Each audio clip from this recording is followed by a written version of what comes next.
Kecha xufton namozidan keyin 19 yoshli qizni janozasini o'qidik, qabrga qo'ydik. Men unaqa janoza ko'rmaganman.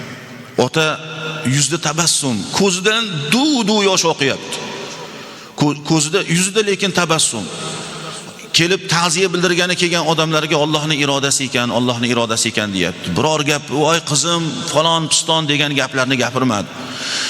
Musibat ustingizga tushmaganda qo'pol qilib aytsak, aqllilik qilaveramiz, annaqa deb. Lekin ustiga musibat tushgan vaqtida odamni qanaqaligi bilinadi-da, "Ey Robbim" deyapti. "Sen meni 3 ta bolamdan bittasini olding, 2 tasini qoldirding, senga hamd bo'lsin" deyapti. Qaraylik, 3 ta bolamdan bittasini olding, hammasini olganing yo'q. Bittasini olding. "Mendan men roziman ya Rob" deyapti. Shu og'izdan shu gap tushmayapti. "Mendan men roziman Xudoyim. Shu bilan rozi bo'lsang, qizim namozini o'qirdi, Qur'onini o'qirdi. Uyimda sovchilar keti uzilmasdan sovchilar kelyapti. Ko'zam tegdi shakilida" deyapti. Shunday bo'lib qoldi shakilida deb. Ya'ni bosh miyani shamollashi tashxisi qo'yildi. Shu meningit deymizmi? Shu kasallik bilan vafot etdi. Men hozir bu yerda aytmoqchi bo'layotganim shu.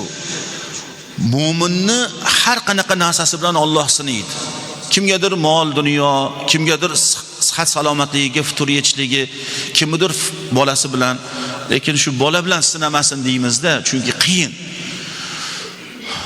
Otasi, onasi vafot etib ketsa, aka-ukalar birlashib, bir-birini "Akam, ukam, yodgorim" deb quchoqlab ketaveradi-da. Bolasi o'tib qoladigan ota bir umr yig'laydi, hatto munkayib qoladi, bir pasda qarib qoladi. Bolasini vafoti ko'pchilikka qattiq ta'sir qiladi.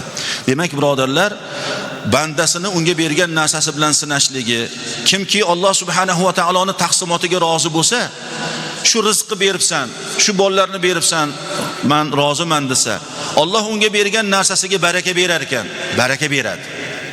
Va uni keng qilib qo'yadi. Kimki rozi bo'lmasa, unga bergan narsasidan barakani ketkizib qo'yadi dedilar payg'ambarimiz sollallohu alayhi vasallam.